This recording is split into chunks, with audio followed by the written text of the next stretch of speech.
I returned from my trip with my heart full of fond memories, but when I got home, I found my things thrown in the garden. On the gate, a note written in the handwriting I taught myself. "Sorry, Mom, there's no more room for you here." My legs trembled, the world spun, but my mouth said nothing. Not a scream, not a tear, just silence.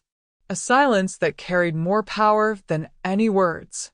In that moment, I realized the woman they thought was weak was awakening, and no one, absolutely no one, was prepared for what came next. I walked back with my bag in one hand and my heart in the other. The gate creaked as if warning me something was out of place. The smell of the garden's damp earth, which always soothed me, this time came with a cold knot in my stomach. My clothes lay there, discarded, like dry leaves after a bad wind.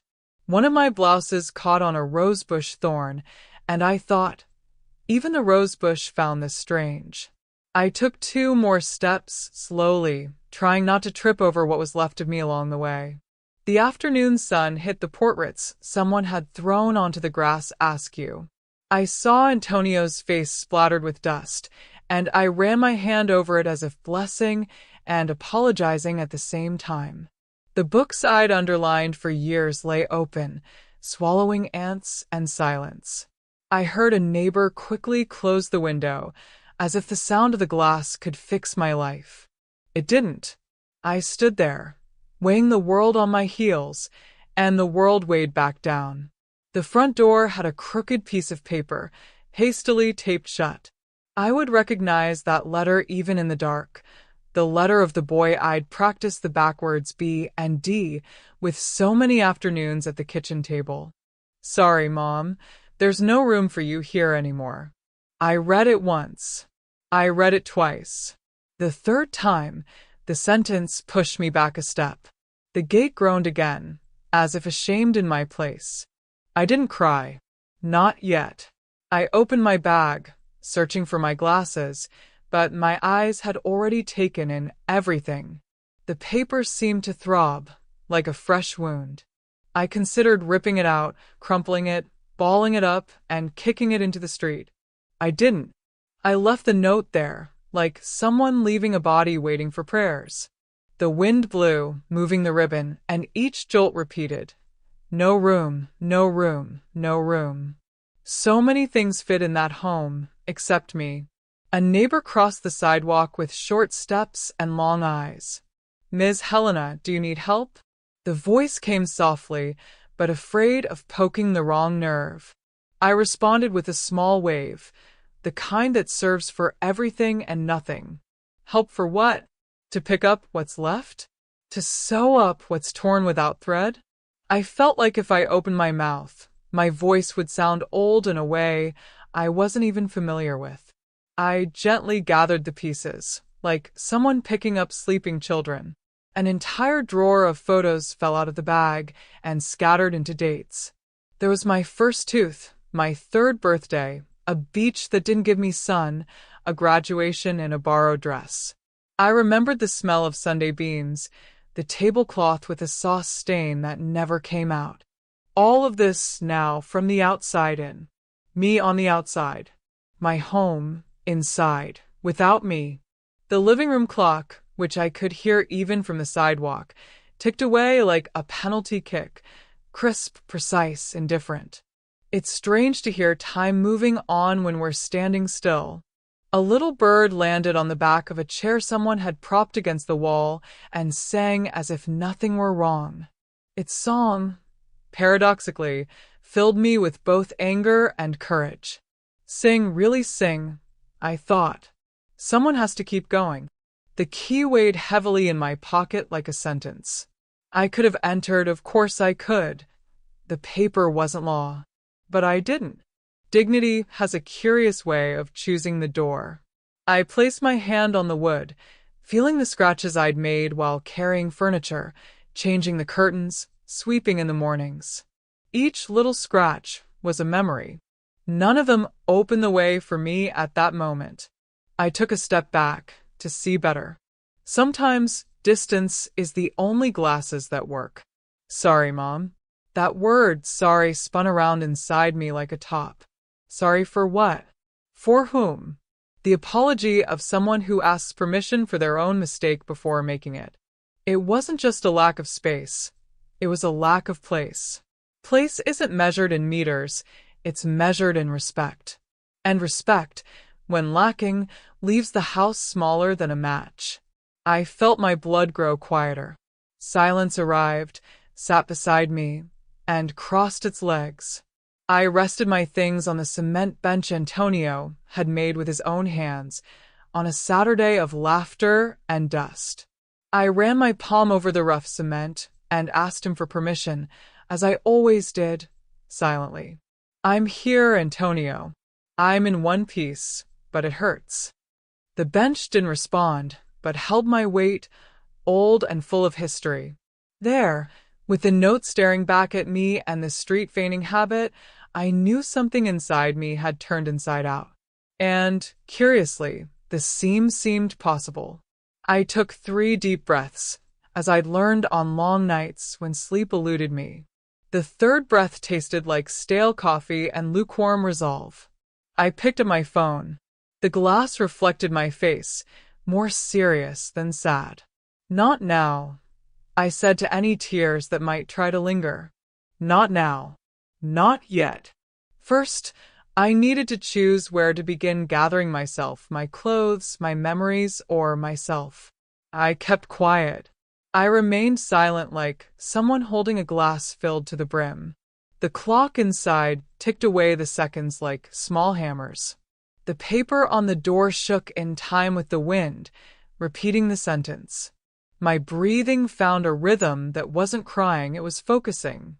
I clung to him like someone holding onto a handrail on a steep staircase. Silence is not absence, I discovered. Silence is a presence that occupies space within. It settled into the bones, the shoulders, the wrists. The tongue itched to say anything that would hurt back. But dignity put her hand on my shoulder and whispered, "Not now." And I obeyed as if I were obeying myself, finally. Neighbors fiddled with the curtains. The world pretended to be normal. A dog barked twice and stopped, as if understanding the pause. There was a smell of clean clothes mixed with wet earth. One of my dresses, navy blue, was dawning on the lawn in the afternoon. I went to him and shook off the dust, without shaking my soul. This isn't how I end up, I thought, without saying anything. The word mother in the note bit me slowly. Mother when it suits her, mother when it fits, mother at a set time? His hand shook, but not as much as in other falls. Maybe because this time the fall was upwards. Crying would be easy, and too easy for what I needed. I needed firmness, not an audience. I leaned my back against the cold wall to better listen to my own body. The heart responded with measured steps, no stumbles. We are here, he seemed to say. We are still here. The old woman in me, which so many people mistook for weakness, settled down. I straightened my spine like my mother told me to when I was a girl. And without realizing it, I became taller than the gate. I thought of Ricardo as a child, his ears red when he made art. I thought about the calligraphy notebook, the letters he practiced with me. I wondered if the pen that wrote that note would erase remorse. The question came, why now? Why like this? Why me? And I myself answered, because I let so much go by in the name of peace. Peace that charges interest when we don't read the fine print. The voice inside wanted to come out, but I held the door. Why talk if no one is prepared to listen? Words are expensive when we learn to pay for them with our own skin. I prefer to invest in the next step, not in the noise. Silence is not an escape. It is a choice. Choice is when we stop asking permission from destiny. A part of me wanted to crush the paper into dust. Another part wanted to frame it, so as never to forget the lesson. I stood in the middle, as I always did for so many people. But this time, the means were mine. It wasn't a concession. I breathed through my nose long. My head cleared enough to open the window from inside. "Helena, say something," I heard from afar. Perhaps I imagined it. I replied silently, "Not today, not like that." The world loves to confuse silence with consent. Mine didn't consent to anything mine planned. She planned every gesture, like someone folding a large sheet alone. It's not pretty, but it's well done when you learn how. The wind turned and blew the portrait onto the sidewalk. I picked it up carefully, blew off the dust, and kept it in my chest for a moment. Antonio, from the other side of time, seemed to encourage me. "Go, woman." I almost heard. "Don't fight the void. Go through it." I smiled from the corner of my mouth, just from the corner of my mouth, so as not to break my face. And I realized that pain, when it is quiet, shows us the door we couldn't see. No one taught me that kind of courage. I learned on the fly, like someone learning to cook on low gas. It's slow, it's patient, it's stubborn enough. When I let out my breath, I felt like it wasn't stone, it was steel. Steel does not scream, steel sustains. And I still had to sustain a lot of things before saying my name out loud. My name is Helena Santana Pereira. I say whole because each piece carries a story. Helena, which my mother chose in honor of her grandmother who embroidered flowers in the midst of life's struggles. Santana, a family heirloom that always taught me to walk with my head held high, even when my pockets were empty. And Pereira, Antonio's surname, which I carried with me not out of obligation, but out of love. At 68, I learned that saying my full name is like opening a chest full of memories, some as light as silk, others as heavy as iron. I am a lady, yes, but not only that. My wrinkles bear the map of every choice, every renunciation, every silence I swallowed, so as not to hurt anyone. Every line on my face is a path traveled, and if one looks closely, one can see there the girl with braids who ran down the dirt road, the young woman who danced until her feet ached, the wife who believed that love could conquer any storm. Today, when I look in the mirror, I don't just see age, I see layers. And each layer holds a version of me that still resists. I was always taught to be assertive. My mother used to say, "Helena, a lady doesn't need to raise her voice to assert herself. She asserts herself in the way she looks, the way she holds her cutlery, the way she endures pain without making a fuss." I grew up believing this. Perhaps that's why, when the world tried to break me, I shrank in silence, but I never broke completely. Silence became armor. And little by little, I realized that this armor protected me not only from others, but also from myself. I am a daughter of a time when women were remembered more for what they did for others than for what they dreamed for themselves. I grew up hearing that my role was to be a good daughter, a good wife, a good mother. And I was. I fulfilled each role with almost religious zeal. I made the kitchen my trench, the living room my school, my children's bedrooms my temple. But what about me? Where did Helena fit in, who liked to read until late, who dreamed of seeing the sea, who wanted to study more? This Helena was kept in the back of a drawer, waiting for permission that never came. When I became a widow at 45, I didn't have time to grieve. Life pushed me to the front lines. I was the support, the strong arm, the available shoulder. Ricardo was 19 and looked at me like someone looking at the last pillar of a house about to collapse. And I was the pillar, even with my legs shaking, even with my chest tight with longing for Antonio. There I learned that sometimes we discover we're stronger than we'd like to be. That's how I survived. But inside, there was always another Helena. A woman who laughs loudly, who enjoys good conversation, who has opinions, and isn't afraid to debate. A woman who adores the smell of a new book, who loses herself in old novels, who loves to cook not only out of obligation, but also out of pleasure. This Helena hid for years behind the figure of an exemplary mother and an available grandmother. She kept quiet so as not to disturb, kept quiet so as not to displease, until a note on the door told me there was no more room for me. That was the day she started beating her chest, begging for entry. Who am I, after all? I am the sum of the women who came before and the choices I had to make. I am the one who knows how to smile at children even when her heart is bleeding. The one who holds a friend's hand in silence, because sometimes there is no right word. The one who fell, but didn't give up. And most of all, I am the one who discovered that being called mother isn't enough to give meaning to a life. Because, first and foremost, I am Helena. And Helena doesn't fit on any ticket. I remember my mother calling me stubborn. She'd say, "Helena, you have a strong temper. You just haven't realized it yet." It took me turning 68 to agree with her. I always thought strength meant getting up early, paying the bills, and taking care of the house. Today I understand that strength also means saying no, standing up even when they want you to kneel. My mother unwittingly left me this legacy, dignity as the most valuable inheritance. It's strange to introduce yourself again after so long living on autopilot. But perhaps that's the most beautiful part of old age, the chance to rediscover yourself. I've discovered that the older I get, the younger I feel inside, because now I have time to look at myself without rushing, without fear, without excuses. I am Helena who laughed, who cried, who fought, who lost, but I am also Helena who is reborn, who learns, who decides.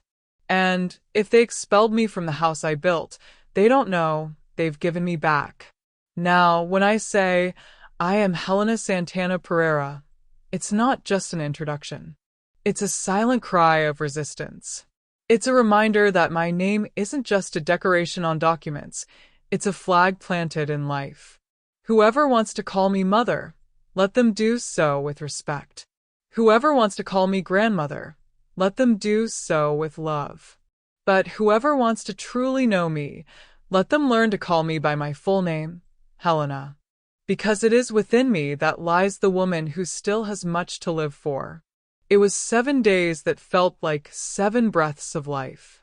Azira, my sister, wouldn't rest until she convinced me to visit her in Ribeiro. Helena, you need to break out of this routine that consumes you, she'd say over the phone, with that sweet insistence of someone who knows our weaknesses. I finally gave in. I packed a small suitcase, just light clothes and a coat, because a sister always has a way of filling in what we lack. Little did I know that that trip would be the last time I felt fully part of something before the storm. I arrived by bus, the warm wind from the highway still clinging to my face. Azira greeted me at the gate with a tight hug, the kind that almost takes you back to childhood. The smell of cornmeal cake wafted from the kitchen, and I suddenly found myself a girl again, running through the backyards, sharing secrets beneath the trees. Her house seemed to be waiting for me. Flowery pillows, plants in the windows, everything in simple order, but with soul. There for a few days, I wasn't just a mother or a grandmother. I was Helena, the sister, the friend, the woman who could still laugh without asking permission. Our conversations lasted late into the night, fueled by reheated coffee and souvenirs. We laughed about childhood pranks, the scoldings Mom gave us, the nights we pretended to sleep to listen to Dad strum his guitar on the porch. I talked, she added. She remembered, I added. It was like sewing together an old cloth, each story a thread, each laugh a stitch that strengthened the fabric of our connection. And I realized how long it had been since I felt truly seen, not as a shadow, but as a living presence. During the day, I helped with the housework. I washed dishes while singing, swept the yard while chatting with her chickens. Small gestures that, for me, were memories in motion. I wasn't being tolerated. I was being useful. And usefulness, at that point in life, was almost synonymous with love. My shoulders felt lighter, as if the weight of years had lifted. And between one pot and another, I wondered, is life giving me back what it took from me? We went to the market together. We picked out fruit, compared prices, and exchanged recipes. On the way back, we stopped at the square where we'd played as children. The bandstand was still there, just more worn, like us. We sat on the bench, watching the city hustle and bustle, and I felt an almost childlike peace. Azira held my hand and said, "Helena, you still have so much shine. You just need to remember that." Those words echoed within me, like prayers I'd never known how to say. That night, I found myself lying in the guest bed, staring at the ceiling, listening to the crickets. And I cried softly, but not out of sadness. It was relief. The cry of someone rediscovering forgotten parts of themselves. I thought about Ricardo, my grandchildren, the house that awaited me, and for the first time in a long time, I didn't miss it. On the contrary, I felt afraid to return. It was as if that simple ceiling offered me more shelter than the walls I'd lived in my entire life. On the fifth day, Azira brought an old album. Yellowed photographs, funny poses, clothes that no longer existed. I saw my own young face, full of promise, and didn't recognize myself. "Look, Helena, how easily you smiled," she commented. I smiled awkwardly, but inside it hurt. Where had that woman gone? Where in life had she gotten lost? The question lingered, even when I tried to dismiss it with forced laughter. On the sixth day, we went to the neighborhood mass. Not that I was much of a churchgoer, but I enjoyed the sense of community. Simple people, sincere greetings, old ladies praying with unquestionable faith. When the priest spoke of forgiveness, I felt a pang in my chest. I thought about myself, about how much I'd forgiven in silence to maintain peace at home. And for the first time, I questioned, is peace without respect truly peace? The day before I returned, Azira made me a hearty breakfast. She said I looked renewed, more upright, more alive. I laughed and agreed, but a fear grew within me. What if this new glow fades as soon as I get back? I thought. I grabbed my suitcase and zipped it tightly, like someone closing a beautiful chapter, unsure of what would come next. The goodbye hug was extra tight, as if she knew something was waiting for me. I returned home with a warm heart, carrying within me a bit of the old Helena that had been reborn in Ribeiro. But I also carried a shadow, a strange feeling that life would exact a heavy toll for that week of respite. I didn't know it, but as I walked those 3 blocks to my house, I wasn't returning home. I was entering a battlefield. I returned that afternoon with my suitcase tugging at my arm, as if I, too, felt the weight of what was to come. The Campina sun had that golden hue that always reminded me of childhood Sundays, but that day it seemed to mock my confidence. Each step along the 3 blocks to the door was accompanied by memories. The sidewalk where I taught Ricardo to ride a bike, the gate Antonio painted light green with his own hands, the living room window where I'd so often watched my grandchildren play. It was a journey down memory lane, not just back. As I turned the corner, I spotted a strange movement. The first thing I recognized was my armchair, the burgundy one, leaning crookedly against the garden. For a second, I thought it was a prank, a move, construction work perhaps. But as soon as I got closer, I realized it wasn't tidying up, it was eviction. The smell of freshly cut grass mingled with the dust of my books on the floor, and my heart began to beat at an uncontrollable rate. The photographs, which I'd always kept in organized boxes, were scattered like leaves in the wind. The image of Ricardo's baptism with the smiling priest lay crumpled near the sidewalk. A portrait of us at the beach, still young, was trampled by the haste of someone who didn't know how to respect. I remembered the afternoons I'd cleaned those frames, wiping them carefully, as if the gesture could also preserve the memories. And now they were there, abandoned like market scraps. I ran my hand over a wooden chair, an heirloom from my mother, and felt a pang in my chest. How many times had I served dinner there? How many laughs echoed around that table? How much advice had I given while stirring a wooden spoon in the pan? All of it carried weight, but it was tossed aside like trash. The afternoon wind lifted the pages of my old notebooks, and the recipe notes flew by as if they meant nothing.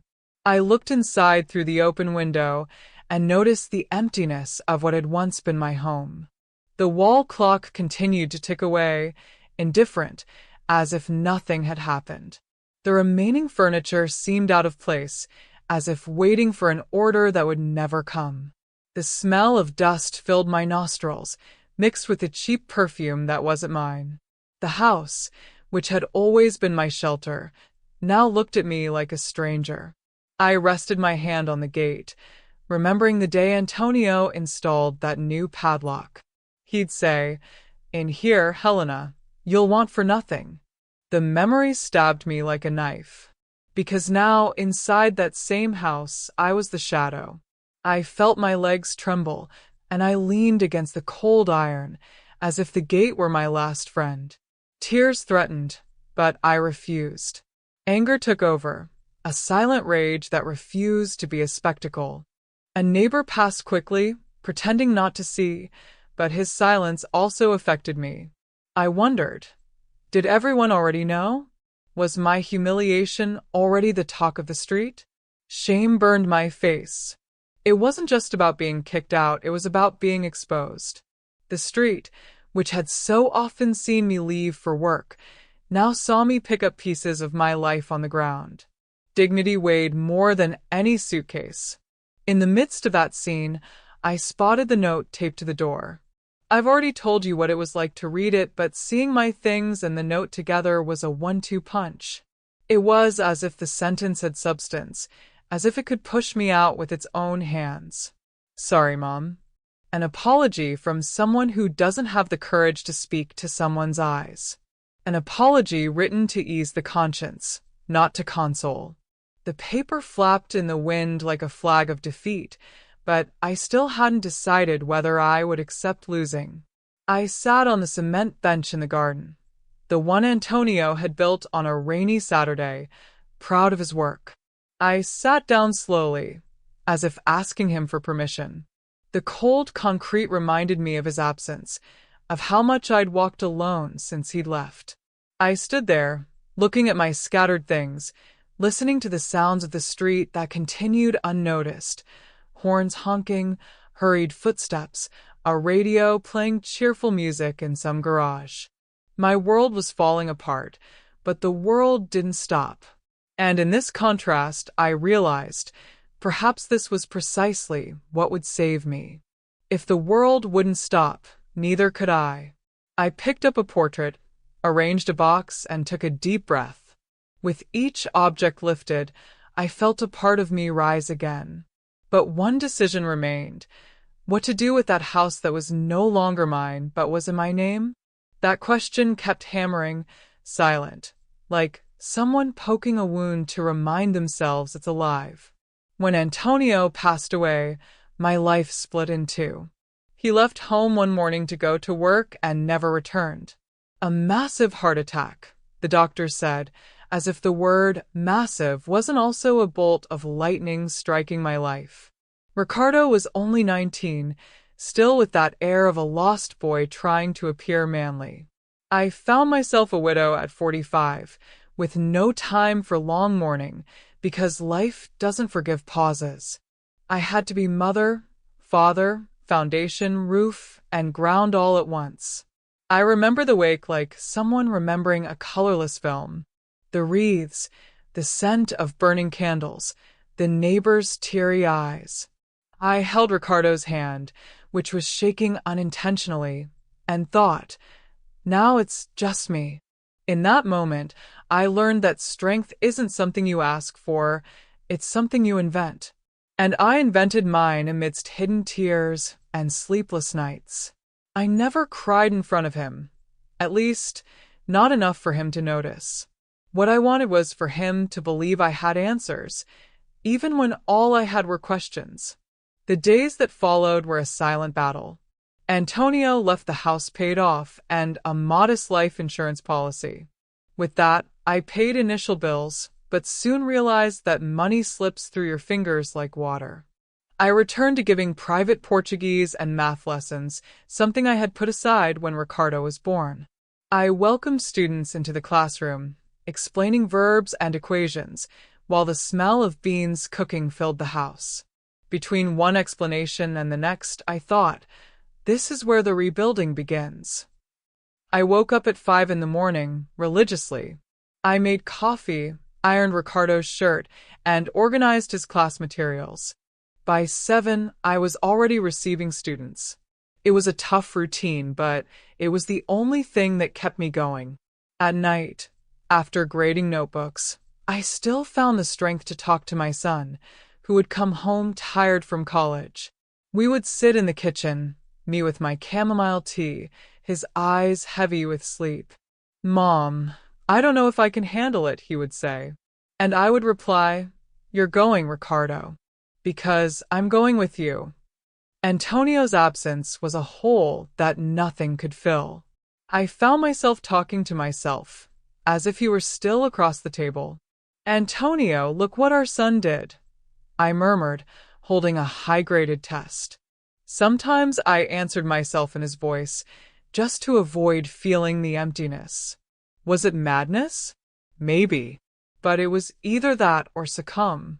And I couldn't succumb. Not while I had someone looking to me as a role model, even if I myself didn't believe in that role. Ricardo cried in secret, but I could tell. His room was next to mine. Many nights, I heard muffled sobs and the creaking of the bed. At those times, I would get up, make tea, and knock lightly on the door. "Are you awake, son?" He would always respond with a choked voice, "Yes, Mom." Then we would sit in the kitchen until late, he talking about missing his father, I trying to console him with stories, memories, and fabricated hopes. How many times did I fall asleep with my head resting on the counter, just so he wouldn't have to face that pain alone. Being a pillar doesn't mean not feeling cracks. I had mine and many. Sometimes I'd lie in bed and feel the weight crush my chest. I'd close my eyes and remember Antonio's smile, his steady hand on the steering wheel, his loud laugh. It was in these memories that I found the mortar to keep going. And somehow I managed to get up the next day and repeat the cycle. Pilar also cries, but she cries in secret. Pilar also bleeds, but she holds the walls together until the end. It was during this period that I realized how the world expects widows to become invisible. Former friends stopped visiting, relatives disappeared, as if widowhood were contagious. I was left alone with my thoughts and responsibilities. It was as if my identity had been reduced to being Ricardo's mother and Antonio's widow. That was all. And yet it was in these labels that I found the fuel to resist giving in. If that was all I was, then so be it. Ricardo graduated from college at 24, and I cried as if it were my own diploma. It was on that stage that I realized, if I had survived this far, it was because I had learned to transform pain into discipline. I was proud of him, but also of myself. Because keeping a house afloat, keeping a child on track, maintaining dignity, all of this had a cost. And I paid every penny with my youth, my deferred dreams, and my weary shoulders. Looking back now, I see that it was during this period that my kindness began to be confused with weakness. I said yes to almost everything, just to prevent Ricardo from suffering even more. But every yes I kept back became a no that kept eating away at me. I wondered, how long can one pillar support the weight of others without crumbling? I never found the answer until the day I saw my things in the garden. That day showed me that even the strongest of pillars can decide to hold no longer. I remember the day Ricardo brought Camila home for the first time. He had that silly smile of a man in love, but still had the eyes of a boy seeking his mother's approval. I opened the door and saw the girl, beautiful, well-groomed, her sweet perfume wafting through the air as if marking her territory. She extended her hand, smiled with practiced warmth, and I thought, welcome home. Deep inside, something tightened, as if a shadow had crossed the threshold with her. For the first few months, everything seemed harmonious. She helped in the kitchen, complimented my seasoning, and talked about a close-knit family. I wanted to believe it. I prepared elaborate lunches and set the table with flowers from the garden, just to see them smile. But little by little, the details began to weigh on me. My mother cooks beans differently, she would say, stirring the pot dismissively. This tablecloth leaves the house smelling like food, she would comment, opening the windows as if my home were poorly ventilated. Small barbs, spoken softly, but that cut deep. Poor Ricardo was trying to balance things out. He looked at me apologetically, but said nothing. To avoid creating conflict, I began to adapt. Less salt, more ventilation. I even changed the way I folded clothes because Camila thought they wrinkled too much. I swallowed each criticism like someone taking bitter medicine, believing it was good for the family. But deep down, I knew I was giving up space 1 centimeter at a time. And in the end, when I realized it, there was almost no space left. The worst part wasn't the comment itself, it was the way it was said.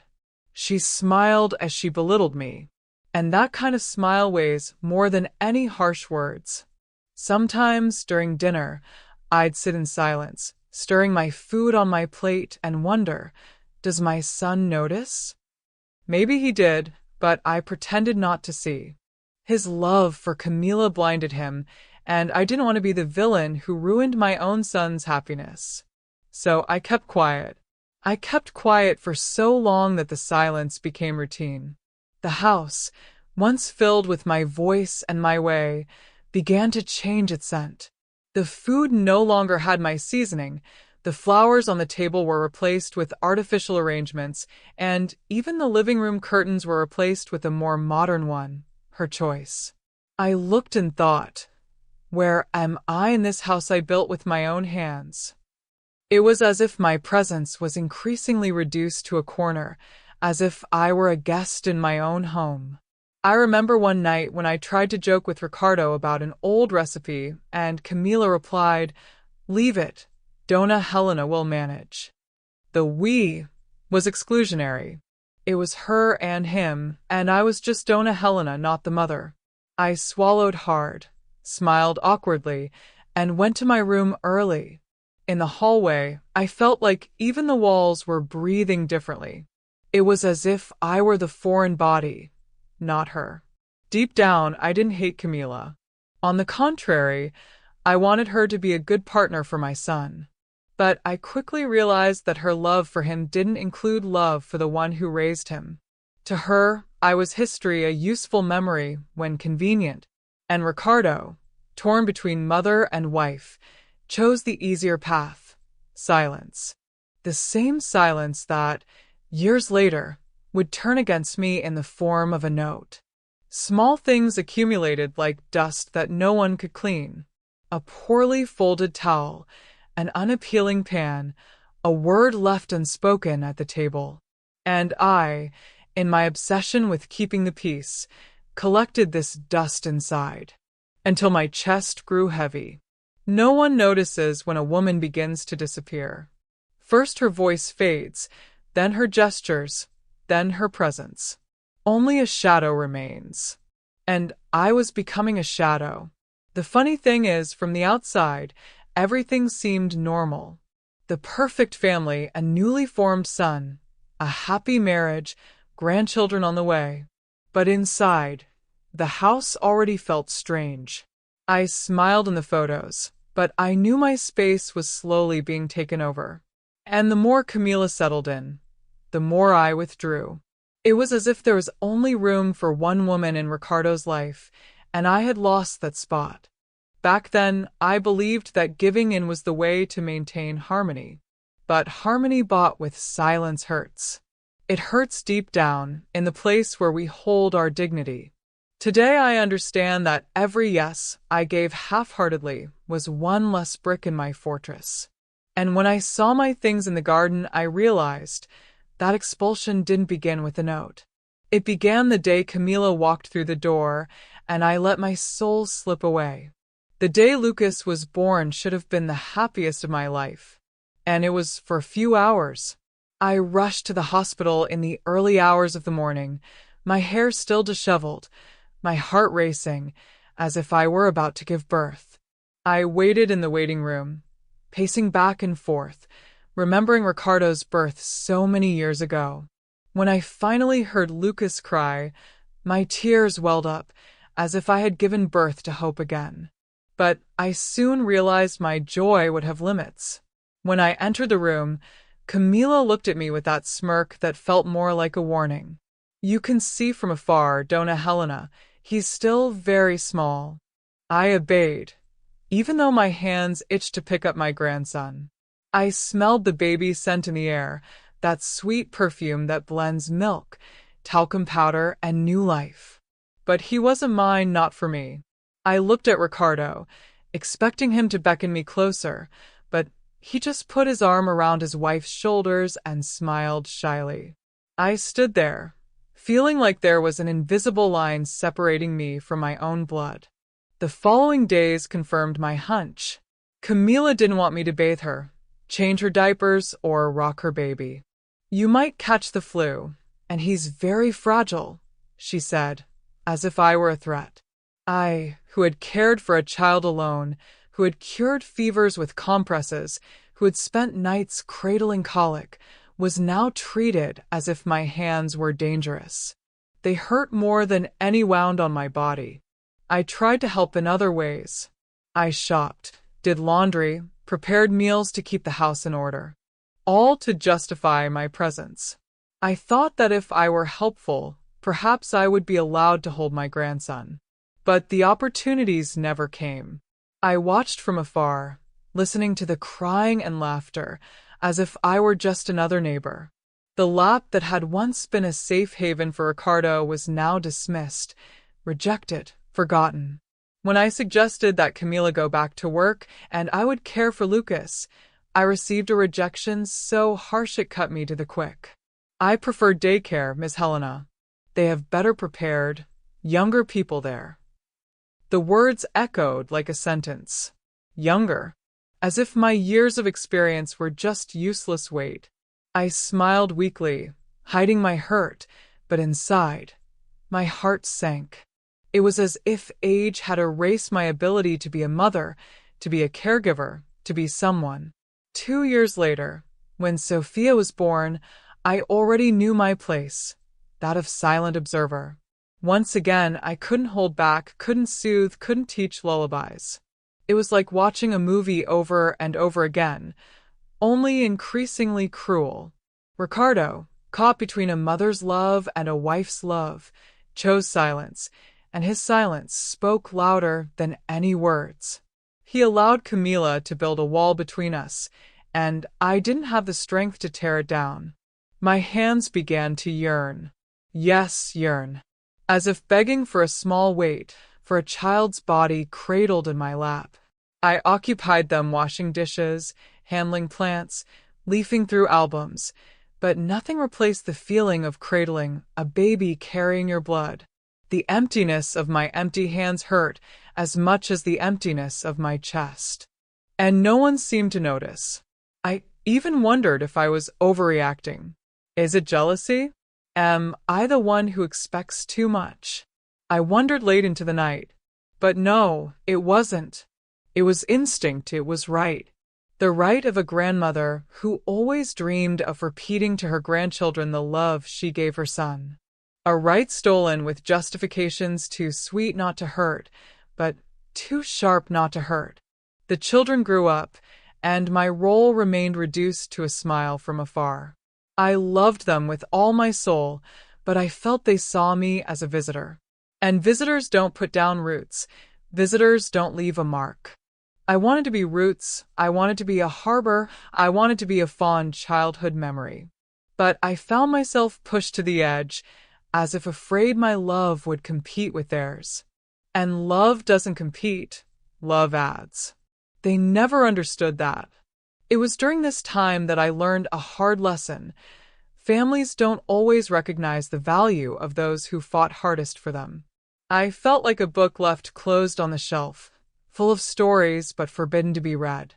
And when the children looked at me curiously, as if wanting more, Camila would intervene with apologies. It broke my heart, because I saw in their eyes the same hunger for affection that Ricardo once had. And I knew that, sooner or later, this denial would take its toll. It was during this period that I began to realize how much my presence was disturbing.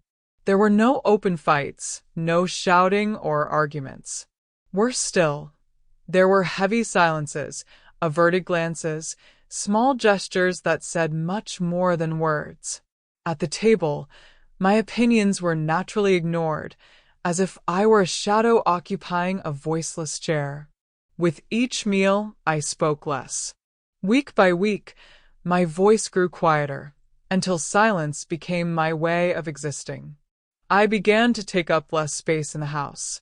I stored my things carefully, almost apologizing for having them. I avoided leaving a glass in the sink. I avoided watching television. I even avoided taking a deep breath in the living room. My refuge became the bedroom, where I huddled among books and memories. There, at least, I owned the air I breathed.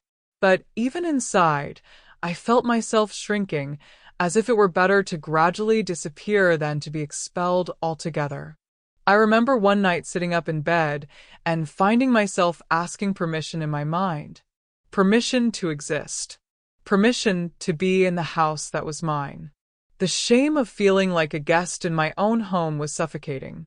I would get ready before leaving the room, like someone preparing for a visitor. I even stopped using my perfume because Camila said it was too strong and left a scent throughout the house. And so, without realizing it, I began to erase my marks one by one. Walks in the square became my escape. I'd go out in the morning or late afternoon, dragging my feet slowly, just to feel the world still see me. I'd greet neighbors, exchange a few words with acquaintances. It wasn't much, but it was something. When I returned, I'd take a deep breath at the door before entering, as if I needed to put on the invisibility cloak again. Inside, my body was present, but my soul was no longer invited. I started laughing less. Before, I'd laugh even at silly things, an exaggerated soap opera, or a repeated joke. Now, every laugh felt out of place, as if breaking an invisible rule. I swallowed guffaws, held back tears, and hid sighs. Neutrality became my way of surviving. Being neutral, being discreet, being almost nothing. And ironically, the less I was, the more satisfied they seemed. With my grandchildren, the feeling was the same.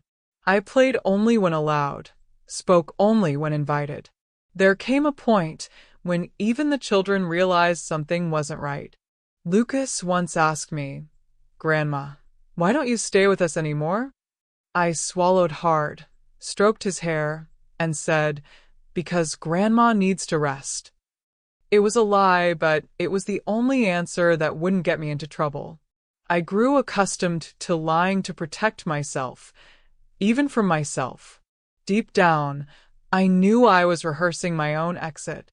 It was as if fate was preparing me for the day when I truly no longer belonged there. Each step back was a rehearsal for a farewell, each silence a practice run for absence.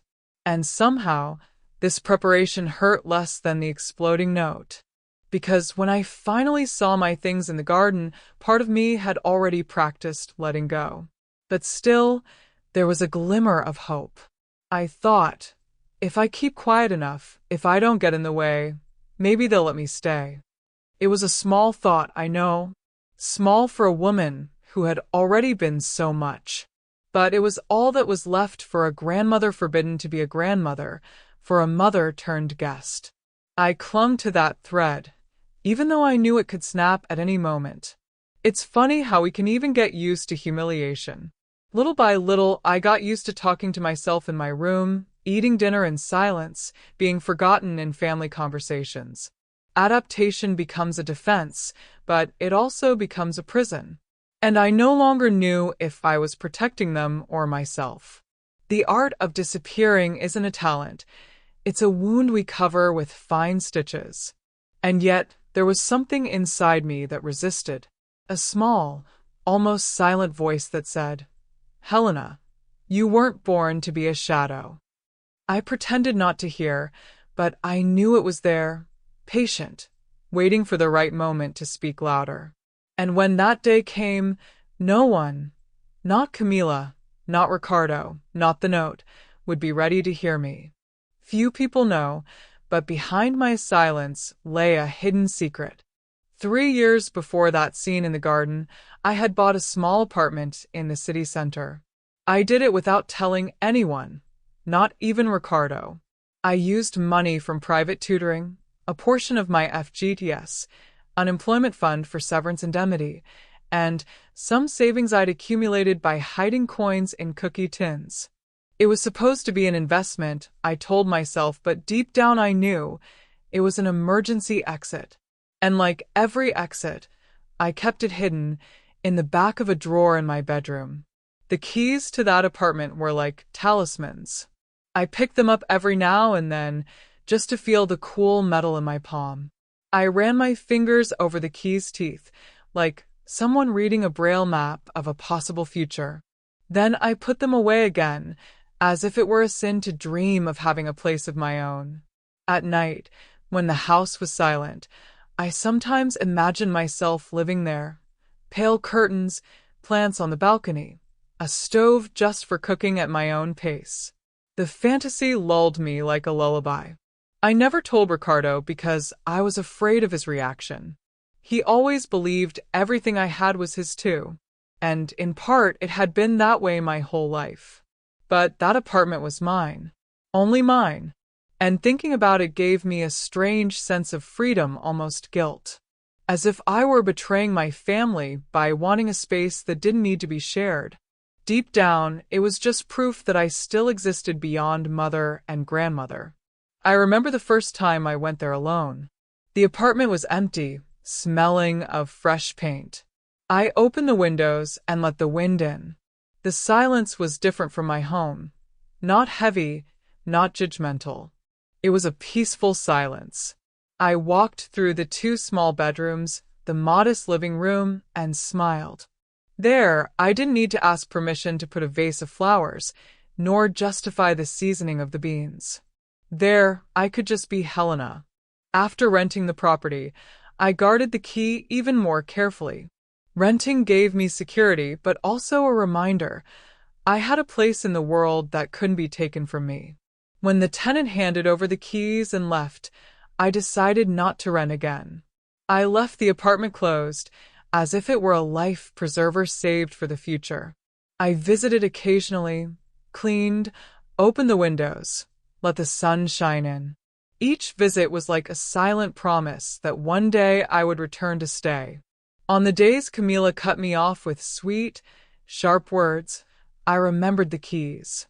On the days Ricardo seemed oblivious to me, I thought about the apartment. It was like holding a secret in my pocket. It gave me the strength to not fall apart. Because, in the end, I knew that if life ever decided to throw me out, I wouldn't be completely helpless. I had somewhere to go. I had a refuge. Sometimes, before bed, I would take my keys out of the drawer and leave them on the nightstand. I would stare at them, their metal gleaming in the dim light of the lamp. They were small, but they weighed like a crown. Because they reminded me of something I'd almost forgotten. I still had the power to choose. And the power to choose is rare for a woman who has spent her entire life serving others. The day I returned from my trip and found my things in the garden, it was the memory of those keys that kept me from falling apart.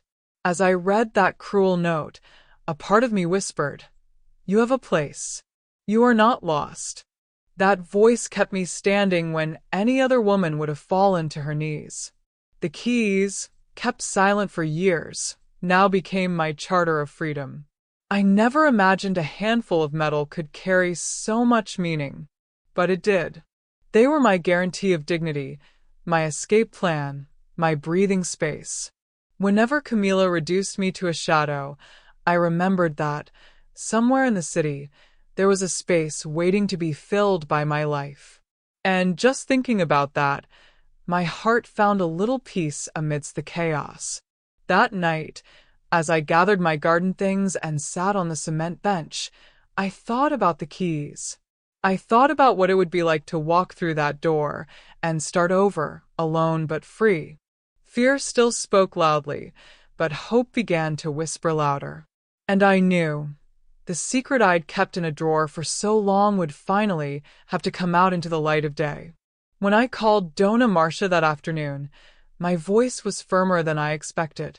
I simply said, "I need you." She understood. A friendship of 15 years requires no explanation. 10 minutes later, I heard the familiar rumble of her car pulling up to the gate.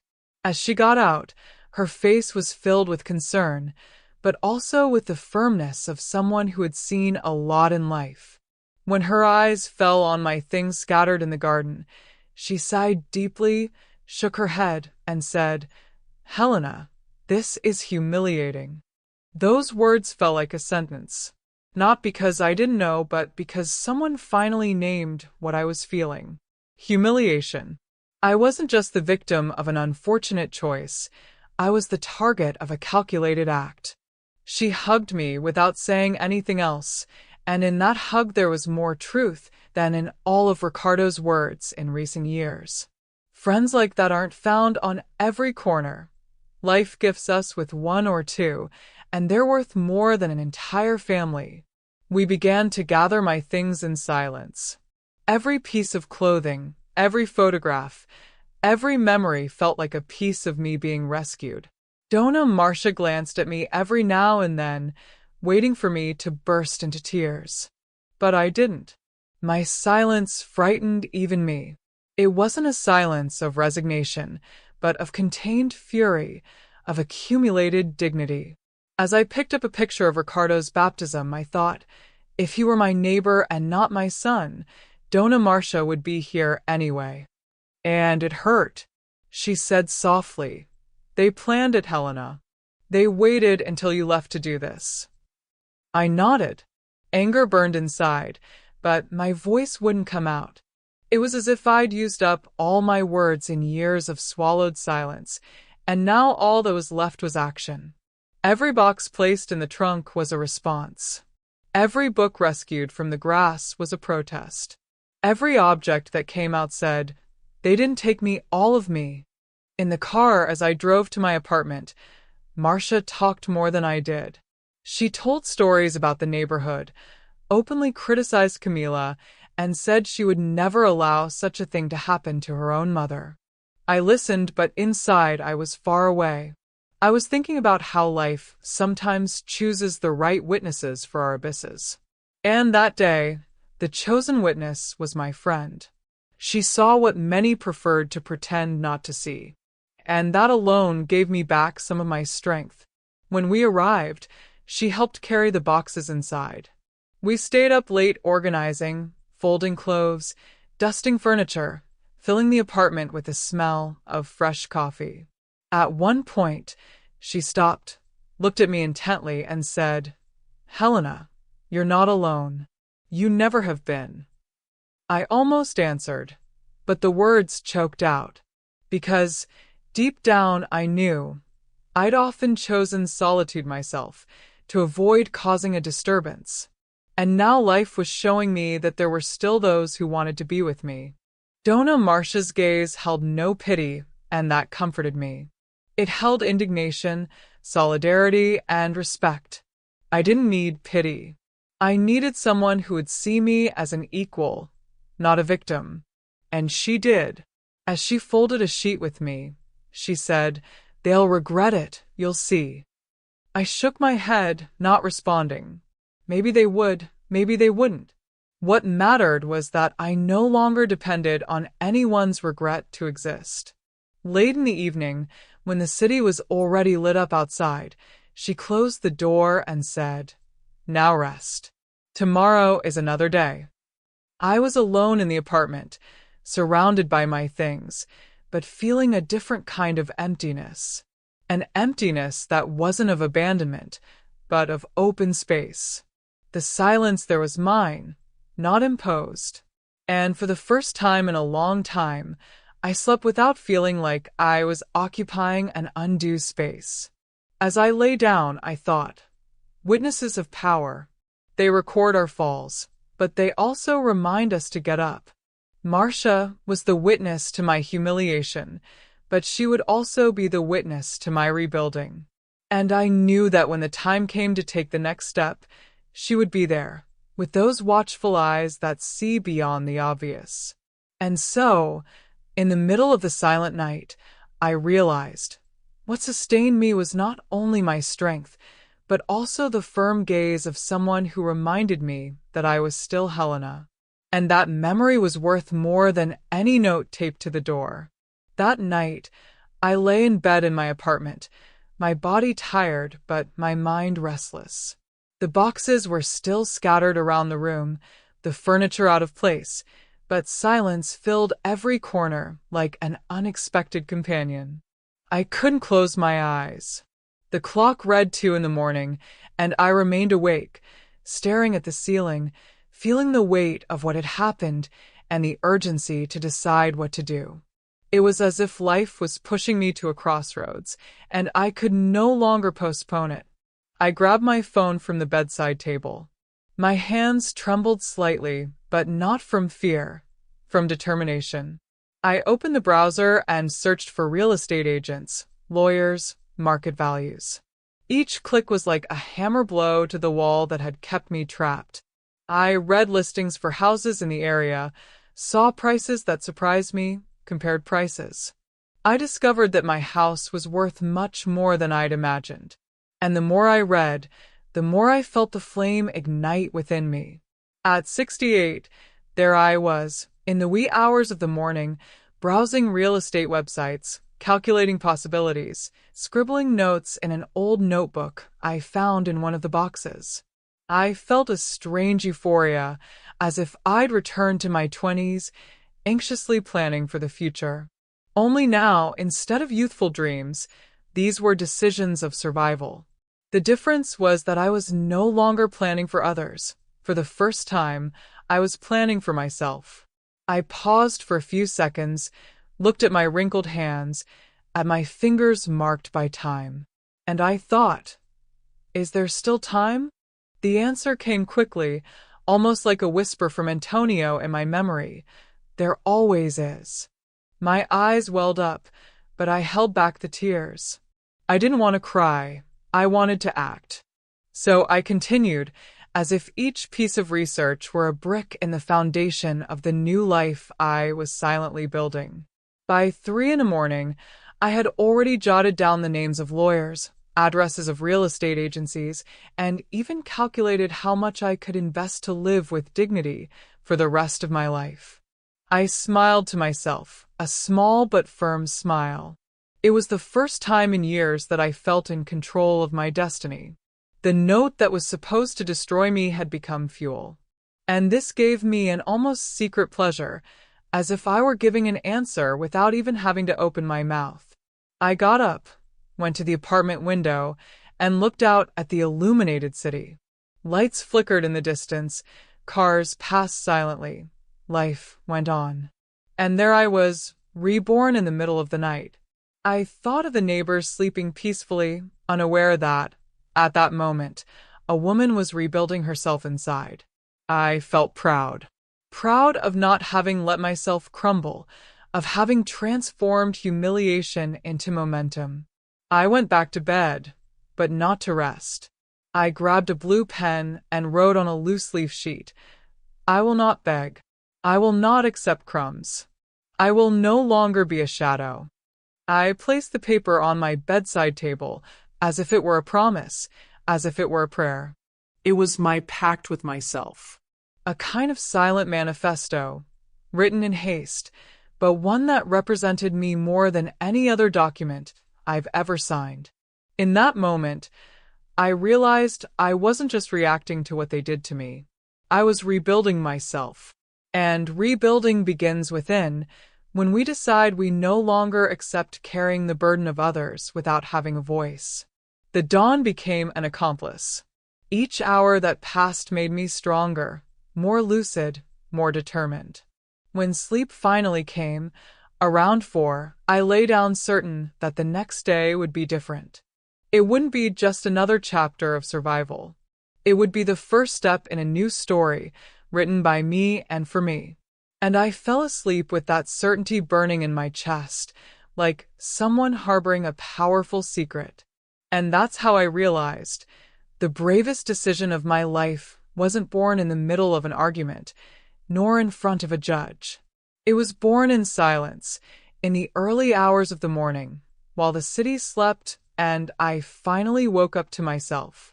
That morning, after the dawn that had revived me, I decided to call a real estate agency. My voice came out firm on the phone, almost surprising the attendant, who respectfully called me Dona Helena. We scheduled a visit to evaluate the house. As I jotted notes in my notebook, I felt the weight of my pen like a sword. I wasn't just writing down appointments, I was recording my silent revenge. And for the first time in a long time, breakfast tasted like victory, even though it was just bread and butter. On the appointed day, the real estate agent arrived punctually. A young man named Gabriel, too polite to hide his surprise when he realized I was the property owner. He carried a briefcase full of papers and a tape measure in his pocket, but what caught my attention most was the respect in his eyes. I entered the house with him, as if invading conquered territory. With each step, my eyes saw not only walls, but decades of my life spread out there. The living room was a mess, toys on the floor, dishes piled up in the sink, clothes hanging on chairs. Camila's in-laws were on the couch, watching TV with embarrassed expressions. When they saw me, they coughed and shifted, as if they could hide in their own skin. I simply said, "I'm the owner. We're here for an evaluation." The silence that followed was louder than any shout. Gabriel did his job professionally. He measured rooms, photographed walls, and noted details. I followed him silently, but inside, each click of the camera was like a gavel sealing justice. When we reached the master bedroom, where I had slept so many nights beside Antonio, my chest tightened. Now it was my in-laws' bedroom, invaded, transformed. But I didn't cry. What I felt was a strength that kept me from collapsing. As he surveyed the kitchen, I remembered the countless times I'd cooked beans there, the smell of frying garlic, the noise of the pressure cooker. It was the heart of the house. And seeing everything out of order, dishes piled high, grease on the stove, stung like a personal insult. But then I took a deep breath and thought, it's good they're like this. The more carelessness they show, the stronger my resolve becomes. At the end of the visit, Gabriel took me aside. He said that, given the location and size, the house was highly valued. He quoted a price that left me astonished. Much more than I ever dreamed of holding. I remained silent for a few seconds, absorbing the information. It was as if every brick, every tile, every tear, and every laugh in that house had been transformed into cash, a concrete possibility of freedom. My in-laws whispered on the couch, pretending to watch TV. I knew they were listening, and part of me reveled in their embarrassment. I didn't have to say anything. The mere fact that I was there, standing with the real estate agent, was the answer they never expected. It was as if life had turned around and put me in the position of the one making decisions, not the one begging. We left the house together, and Gabriel said to me, "Dona Helena, you have gold in your hands." I smiled and thought, it's not gold, it's history. It's every late night of work, every dish washed, every sacrifice made in silence. This house wasn't built just with bricks, but with my soul. And that soul, now, was finally understanding its own value. Back at the apartment, I sat with the appraisal paper in hand. I looked at the numbers, the calculated value, and was moved, not by the money itself, but by the invisible recognition it brought. It was as if someone had put a price tag not just on the house, but on my resilience. And I realized everything I'd suffered, every silence I'd swallowed, could now be transformed into the key to my freedom. And that night, lying alone, I repeated to myself, it's not revenge, it's justice. It's not money, it's dignity. And I fell asleep feeling that, for the first time, the house wasn't crushing me. I was the one about to decide its fate. The day after the appraisal, I sat at my apartment's kitchen table feeling like a piece of the puzzle was missing. The house's value was there on paper, yes, but I needed something even greater. Confirmation that this story truly belonged to me. I picked up the phone and dialed the number Donna, Marcia, had written on a napkin, recommending a trusted lawyer. That's how I met Dr. Enrique. I entered his office with my heart racing, like someone about to give an account of their life. He stood up when he saw me, a gray-haired man with glasses perched on the bridge of his nose, and a respectful way of shaking hands. "You're Mrs. Helena, right?" That simple sentence brought a lump to my throat. Yes, I was the owner. Owner of my name. Owner of my story. Owner of that house. No one could erase that. I told him everything. From the cruel note to the years I slowly faded away inside my own home. He listened without interrupting, only shaking his head every now and then, like someone who has heard many painful experiences but still resents each one.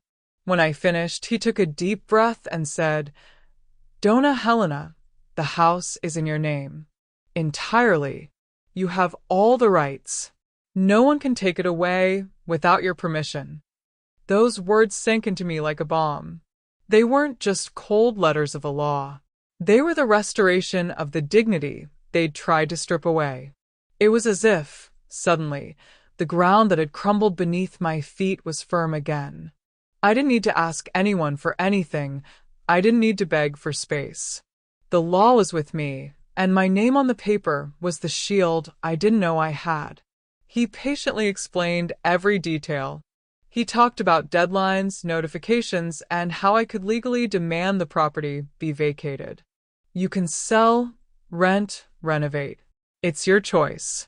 The power is in your hands," he repeated. I smiled, but inside I cried, because it had been so long since anyone told me I had power that it almost seemed like a novelty. As he spoke, I glanced at the painting behind the table, a scale, a symbol of justice. And I saw myself on that scale, for so many years leaning toward sacrifice, now finally tipping toward justice. I thought of Camila, my in-laws, Ricardo. They had underestimated me. They thought I was just a tired, dependent, invisible woman. Little did they know there was still fire inside me. At the end of the meeting, Dr. Enrique handed me a folder of documents to sign. My hands trembled, but not from insecurity. It was emotion. I held the pen like a sword and calmly signed each page, savoring the sound of ink on paper. Each signature was a silent cry. I exist. I command. I decide. I left the office with my head held high. The city seemed different, brighter, as if every street recognized me again. On the way, I bought a sweet treat from the bakery and ate it alone, smiling to myself. It was a small celebration, but full of meaning. I was finally on the right side of history, my side. When I got home, I took the documents out of my bag and placed them on the table. I ran my hand over them, as if caressing something sacred.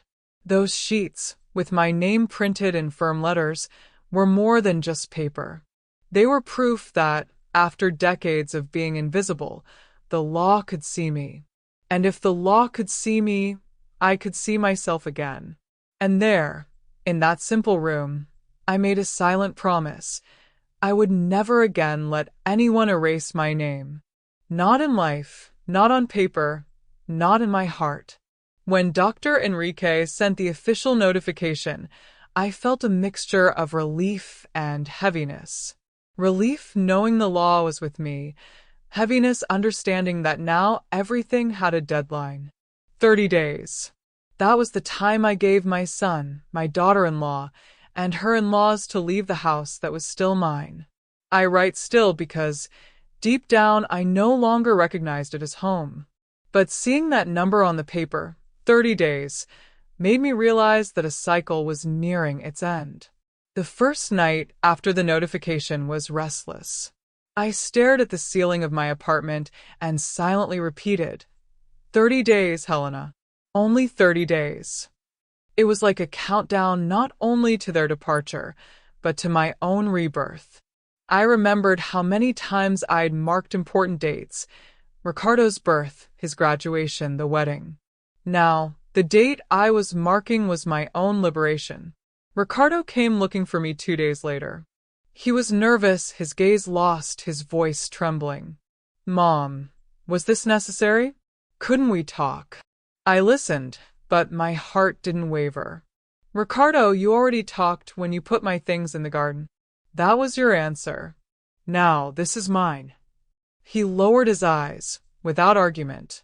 And then I realized that for the first time in my life, I wasn't just reacting, I was deciding.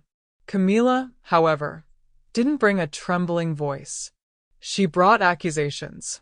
She appeared at my door with blazing eyes, saying I was destroying the family, that I was turning the grandchildren against their own parents. I listened to her in silence, without raising my voice. In the end, I simply replied, 30 days, Camila. That's the legal deadline. Her silence after that was sweeter than any revenge. My in-laws also avoided me. They knew they were at the center of the chaos. They didn't have the courage to face me after the notification. But I heard stories from the neighborhood. Whispers, sidelong glances, nasty comments. Some said I was being too harsh, that a mother should forgive. Others secretly applauded me, saying that finally someone on that street had shown courage. I walked with my head held high, even under the weight of the judgment. Each morning, I crossed off another day on the calendar.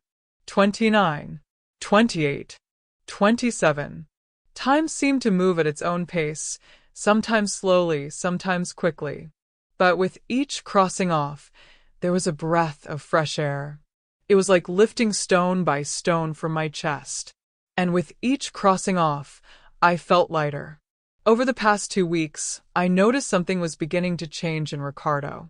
He called me more frequently, trying to make conversation, talking about the children. It was as if he'd realized that the mother he'd considered dependent was now the master of her own destiny. But I wasn't fooled. I spoke politely, answered questions, but didn't give ground. 30 days are 30 days. There was no negotiating. There were nights when I wondered if I was going too far. Am I the cruel one now? I asked myself, gazing at the city lights from the balcony. But then I remembered the note on the door, my things thrown in the garden, the trampled photographs. And I answered, no, it's not cruelty. It's justice. Justice doesn't ask for forgiveness. It asks for firmness. With 7 days remaining, I began to dream again. I dreamed of Antonio handing me a key. I dreamed of my grandchildren running free. I dreamed of myself smiling without guilt. It was as if the future was knocking on the door, eager to enter. And I was no longer afraid to open it. And on the last day, when I woke up, I didn't need an alarm clock. My heart already knew. It was the morning of the new year. 30 days had passed. And what once seemed like a sentence was now a rebirth. Life was telling me, Helena, your time has come. That rainy afternoon, Ricardo and Camila showed up at my apartment. They brought a rehearsed air of normalcy, but I could see the hidden urgency in their eyes. I put the kettle on, brewed fresh coffee, and poured it into simple cups, the same ones I'd used for years in our home. The aroma wafted through the room, but the taste seemed different. The coffee was lukewarm, as were the words they were trying to offer me. Ricardo was the first to speak. "Mom, we understand that you're hurt, but it doesn't have to be this way. We can resolve this another way." He stirred the spoon in his cup without meeting my eyes. That nervous gesture betrayed more than his calculated words. I simply listened, without interrupting, letting each word fall as it should. Weak. Camila, on the other hand, spoke with a voice too sweet to be sincere. "Miss Helena, you're missed in the children's routine. They feel your absence. We can work out a compromise. Maybe you'll stay in the apartment more, but keep the house as it is. That way, everyone wins." She smiled, but inside, I sensed the venom hidden in every syllable. It wasn't about family, it was about convenience. I looked at the table, watched the faint steam of coffee rise and disappear into the air, and I thought, this was how they wanted my presence to be: warm, light, disappearing without a trace. I took a deep breath and said calmly, "The house is mine. 30 days is 30 days. There is no compromise." The silence that followed was louder than any scream. Ricardo tried another tack. "If money's the problem, we can pay rent. Whatever you want." There was almost a plea in his voice, but I was no longer in a position to beg. I put the cup down and replied, "It's not money, Ricardo. It's respect. And that can't be bought." He lowered his eyes, defeated, like a boy receiving a harsh lesson. Camila's tone changed. Sweetness gave way to irritation. "Are you really going to do this? Are you going to throw your son and grandchildren out onto the street?" The question stabbed at me, trying to fill me with guilt. I folded my hands on the table and spoke slowly. "I didn't throw anything. You are the ones who put me in the garden." The sentence hung in the air, sharp, and neither of us could respond. The coffee grew cold in the untouched cups. I remained calm, as if I no longer needed to prove anything to anyone. That moment wasn't about negotiating. It was about making it clear that my dignity wasn't for sale. The mood in the room grew heavy. The sound of the rain outside seemed to hammer home every second of discomfort. And for the first time, I didn't flinch. They exchanged glances, seeking complicity in each other, but found only the wall I had silently erected. When they got up to leave, I realized they were expecting me to give in at the last minute. But I didn't. The door closed softly, and with that click of the lock, I felt a part of my story close. I was alone, staring at the table with 2 full, cold cups. The coffee, which had once symbolized comfort, was now a bitter reminder of a failed attempt at manipulation. I poured the liquid away, washed the cups, and thought, if even coffee loses its warmth when there's no truth, why should I keep warm what was already dead? And there, between the sound of the rain and the silence of my apartment, I realized I didn't need any more answers. I already had mine, and it was as firm as ever. As soon as the circular was announced, the phone started ringing. Relatives who hadn't contacted me in years, distant cousins, even nephews who barely remembered my face, suddenly decided to call. It was always the same script. First a quick greeting, then a lecture disguised as advice. "Helena, family is sacred. You shouldn't take this any further." I listened silently, letting them waste their breath, but inside I thought, where was everyone when my things were in the garden? Some were bolder. Think of the poor children, without their grandmother's house. It was curious how they now remembered I was a grandmother. When I needed support, when I silently begged to be recognized, no one appeared. But as soon as I demanded my rights, defenders of family unity emerged. It wasn't about family, it was about convenience. It was about fear of losing an inheritance, about neighborhood gossip, about the courage of a woman many preferred to remain invisible. Even aunts I hadn't spoken to in decades appeared, their voices heavy with morality. "Your mother wouldn't have done that, Helena." And I'd reply, "My mother wouldn't have accepted being thrown into the backyard either." The silence on the other end of the line was answer enough. No one really wanted to hear the truth. They just wanted me to back off, to return to the obedient shadow role I'd always occupied. In the following weeks, the hallway of my building became the scene of unexpected visitors. They knocked on the door with inexpensive gifts, a cake, a vase of flowers, as if that could soften my heart. They came in, spoke of longing, and halfway through coffee the real topic would emerge. "Is it impossible to forgive, Helena? You're the oldest, you have to set an example." I smiled politely but replied firmly, "The example I'm going to set is that no one should accept humiliation, not even within their own family." The most painful thing was realizing that many of these relatives weren't there out of love, but out of curiosity. They wanted to get a closer look at the rebellious old woman who dared to confront her son and daughter-in-law.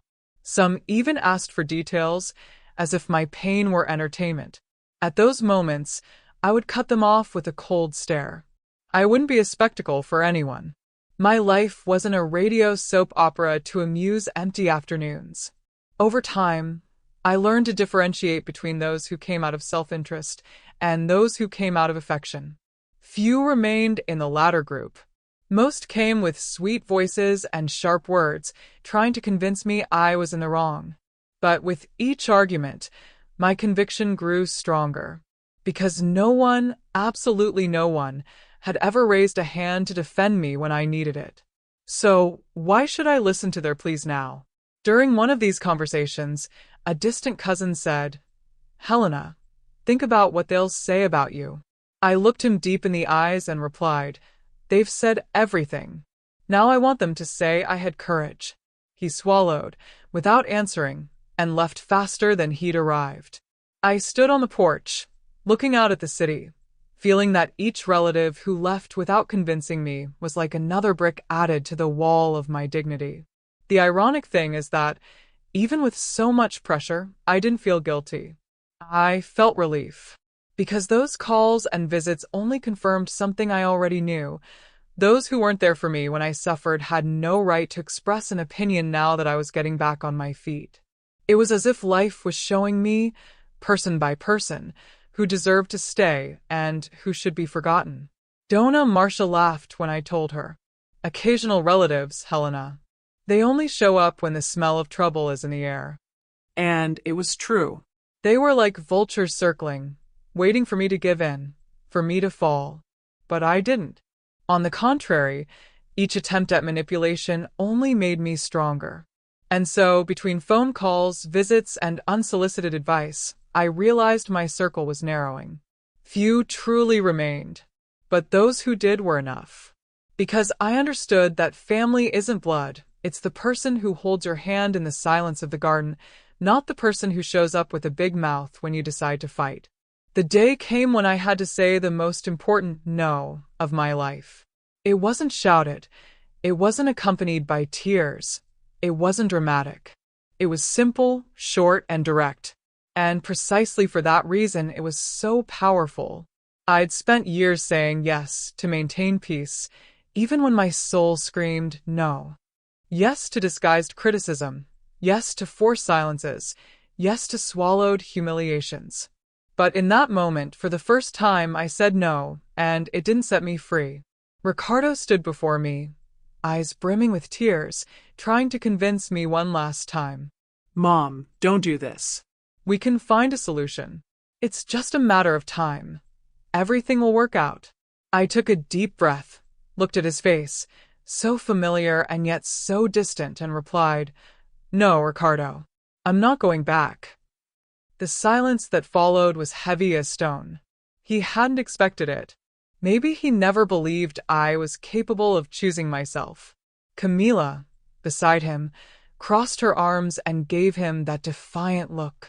"You're destroying the family." He smiled at the corner of his mouth with a serenity that irritated her even more and said, "No, Camila. I'm ending the charade. Families don't kick out their mothers to replace their in-laws. Families don't throw souvenirs in the garden. Families don't write notes instead of looking each other in the eye." The word no cut through the air, firm, definitive like a door closing. The strangest thing was realizing how light I felt after speaking. There was no guilt, no regret. It was as if decades of weight had been lifted from my shoulders. I was no longer the old submissive who silently accepted everything. I was Helena, and my voice had returned. And when we regain our voice, the whole world has to get used to listening. In the following days, I realized that the no echoed beyond the walls of my apartment.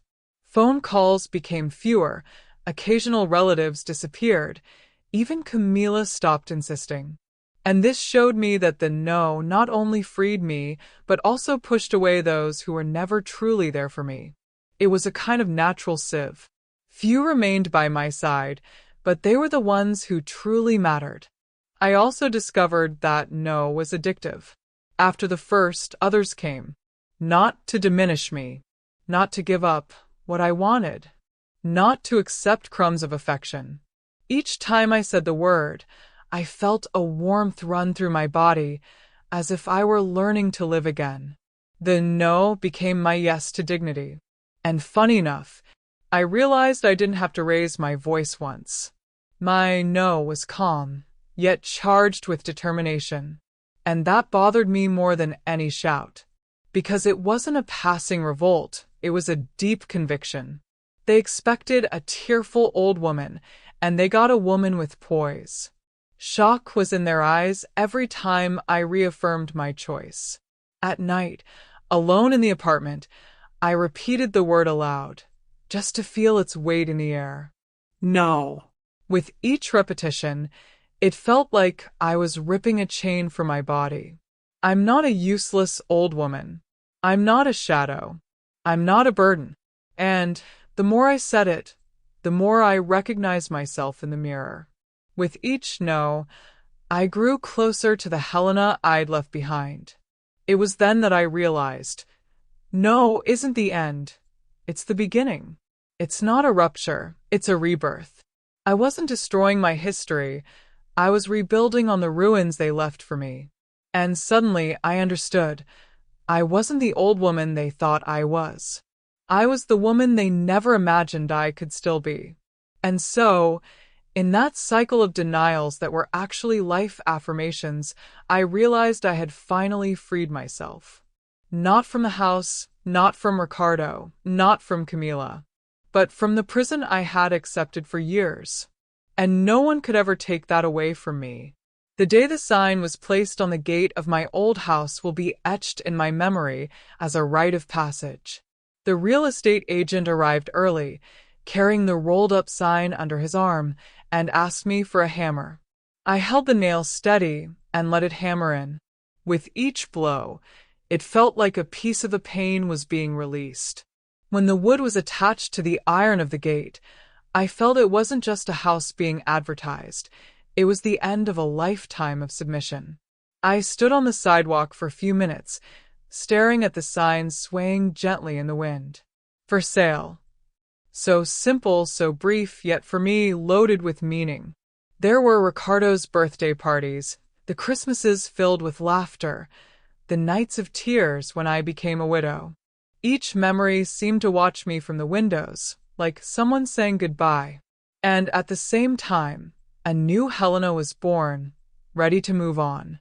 It wasn't long before the neighbors started talking. I saw curious glances through the cracks in the curtains, whispers around the corner. Some approached to ask if it was true. I just smiled and replied, "Yes, it is. Everything has its time." It was curious to see the mix of surprise and respect. I think many didn't believe I would have the courage. But courage, I've learned, isn't born by choice. It's born from the need to not die inside. 2 weeks later, the buyer showed up. a serious man, accompanied by his wife and young daughter. They walked through the house as if they already imagined it becoming their home. I watched them in silence, feeling a strange peace. There was no jealousy, no attachment. On the contrary, there was relief in knowing that these walls would see new stories without the shadows left by the last ones. The most powerful moment came at the notary's office. The smell of paper, the sound of pages being turned, the sound of the pen scratching lines. When the notary said, "Miss Helena, you can sign here," my hands trembled, but not from fear. It was excitement. I held the pen firmly and signed slowly, savoring each letter of my name. Never had my name felt so much like mine as in that moment. It was as if I were saying to the whole world, "I own my story." When I handed the house key to the new owner, I felt a chill run down my spine, followed by a warm glow in my chest. It was like letting go of a weight I'd carried for decades. I didn't cry. On the contrary, I smiled, because I understood I wasn't losing anything. I was gaining freedom. It was the signing of a silent divorce, not of a person, but of pain. Back in my apartment, I took the copy of the contract from my bag and placed it on the table. I ran my hand over the paper, as if caressing a beloved face. This document wasn't just the sale of a property. It was physical proof that I had closed a cycle. And for the first time, the silence of the apartment didn't feel empty. It felt full of possibilities. That night, I prepared a simple dinner: rice, beans, a piece of meat, and salad. I sat at the table alone, but peacefully. I toasted with a glass of water, raising it as if it were a crystal flute. "To freedom," I murmured. And in that simple gesture, I felt richer than at any party I'd ever attended. The money arrived in my account days later. I saw the numbers on the statement, and instead of thinking about security or the future, I thought of something deeper. Every penny there was made from swallowed tears, sleepless nights, years of dedication. Now everything was transformed into a tool for a new beginning. It wasn't someone's inheritance. It was my own. And so, between signed papers and a sign on the gate, I learned that freedom also has a price. But it's a price worth paying. Because in the end, I didn't sell a house. I signed away my independence. After selling the house, something changed inside me. It was as if an invisible weight had been lifted from my shoulders. I spent days feeling strange about the lightness, almost suspicious of it. I, who had grown accustomed to the tightness in my chest, suddenly walked more freely through the streets. The city center, previously just a scene of appointments, became a stage for discoveries. Every new bakery, every newsstand, every simple shop seemed to invite me to explore. I was no longer the forgotten mother in the backyard. I was Helena, a 68-year-old woman learning to live again. I decided to start slowly. I bought books I'd always wanted to read but had put aside because I didn't have the time. I made a point of stacking them in the living room, like championship trophies against self-forgetfulness. I also started going to the theater again, a place I hadn't been in decades. I remember the first play, a simple comedy, but I cried.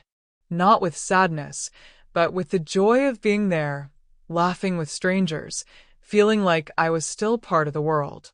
I decided to enroll in a computer course for seniors.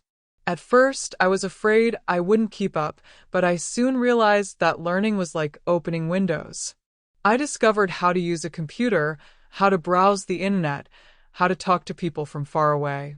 I created a social network and, suddenly, saw my name appear in messages from people my age who were also looking for a fresh start. It was as if an entire universe had opened up before me. I didn't stop there. I joined a community group at the neighborhood church, even though I wasn't particularly religious. What I was looking for wasn't mass, it was people. And I found it. I befriended women who carried stories as hard as mine, each with their own scars, but all with a thirst for life. There, I discovered I wasn't the only one who had been diminished by her own family. Together, we laughed, we cried, we exchanged advice.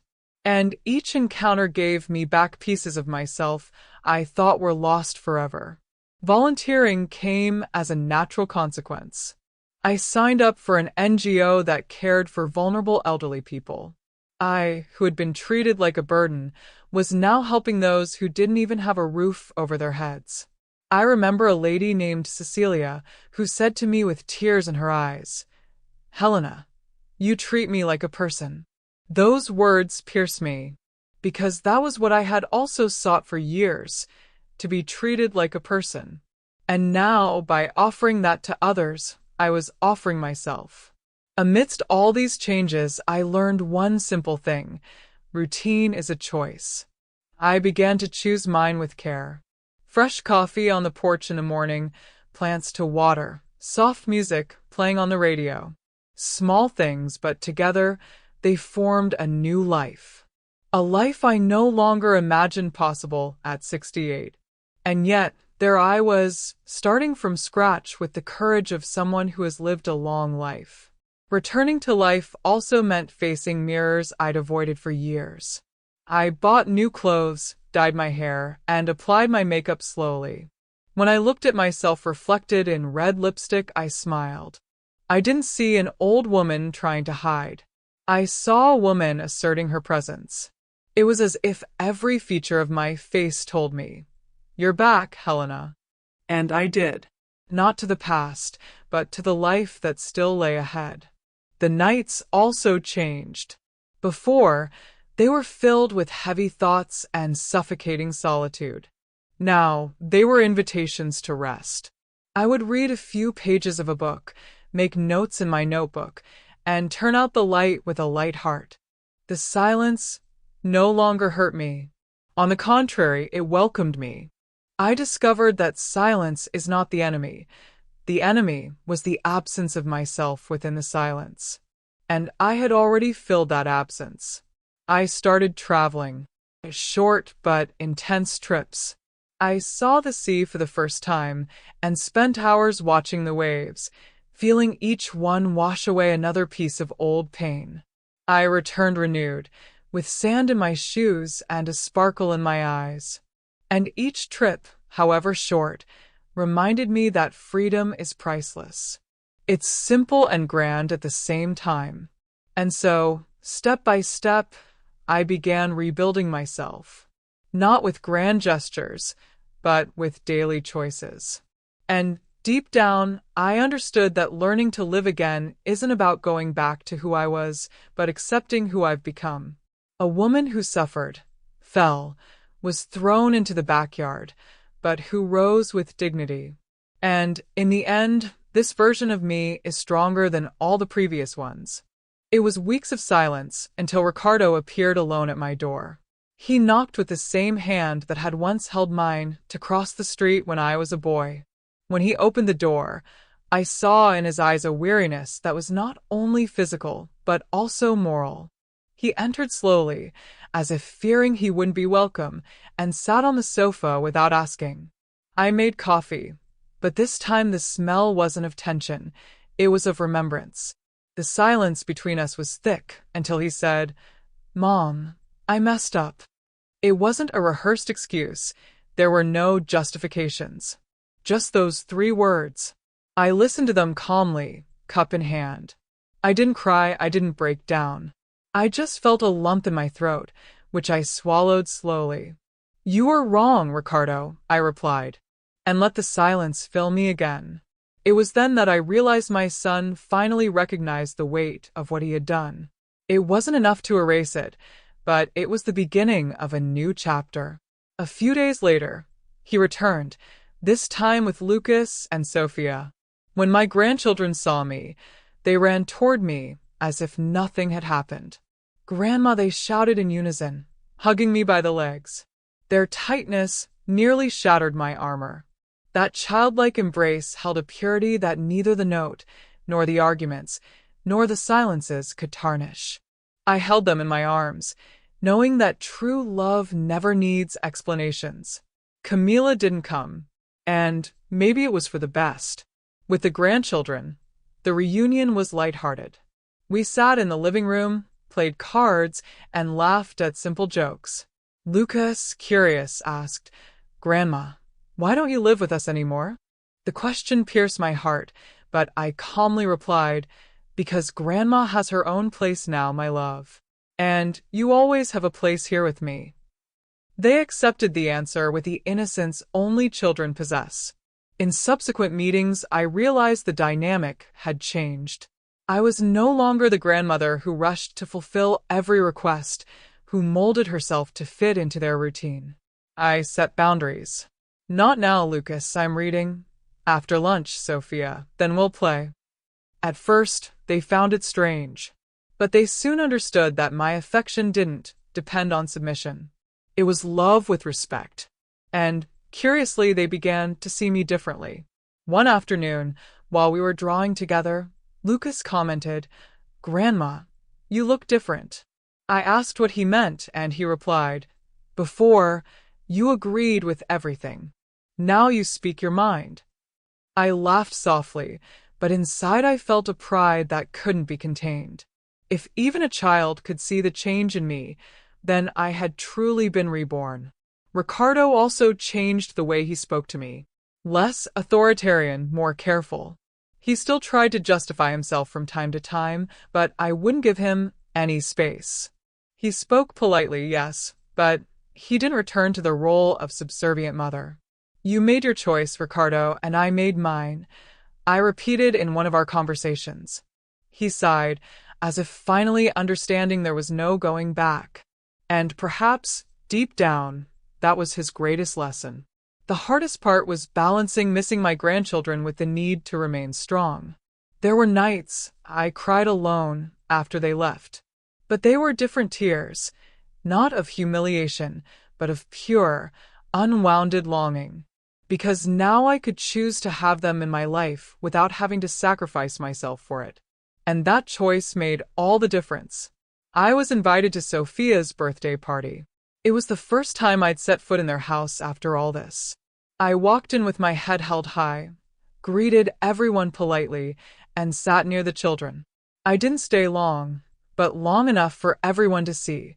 I was no longer the invisible Helena. I was the present grandmother, yes, but on my own terms.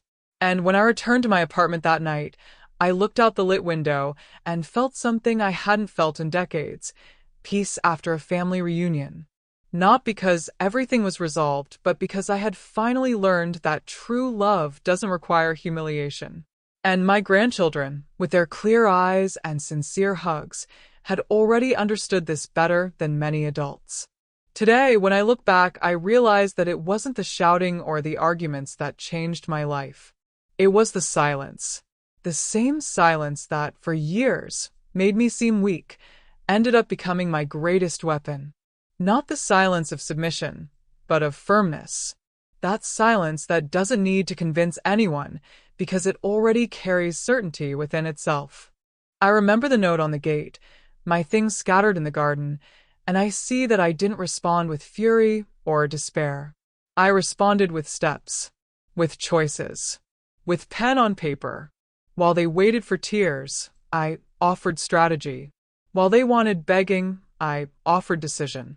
And this contrast made more noise than any scandal could have.